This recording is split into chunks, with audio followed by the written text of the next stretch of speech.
আসসালামু আলাইকুম। আশা করি সবাই ভালো আছেন।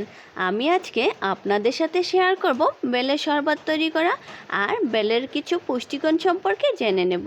তাহলে চলুন আমরা জেনে নেই বেলের কিছু পুষ্টিগুণ শরবত তৈরি করতে করতে। আর শরবত তৈরি করার জন্য আমি একটি পরিষ্কার পাত্রে পানি নিয়ে নিয়েছি। বেলে প্রচুর পরিমাণে পটাশিয়াম রয়েছে, যা আমাদের হৃদরোগের জন্য খুবই গুরুত্বপূর্ণ। এছাড়াও যারা দীর্ঘদিনের কোষ্ঠকাঠিন্যে ভুগছেন, বেল খাওয়ার ফলে এই কোষ্ঠকাঠিন্য থেকে মুক্তি পেতে পারেন। তাছাড়াও আমাশয়, ডায়রিয়া থেকে মুক্তি পেতে পারেন এই বেল খাওয়ার ফলে। বেলে যে পরিমাণ পুষ্টিগুণ রয়েছে আপনারা জানলে অবাক হয়ে যাবেন। এই বেল খাওয়ার ফলে আপনারা কিন্তু ক্যান্সারের মতো বড় বড় রোগও প্রতিরোধ করতে পারবেন। বেলে যে পুষ্টি রয়েছে তা কিন্তু আমাদের রোগ প্রতিরোধ ক্ষমতা বৃদ্ধি করতে সহায়তা করে। তাই যে কোনো সমস্যার সমাধানের ফলে আপনি একটি বেল খেয়ে নিতে পারেন।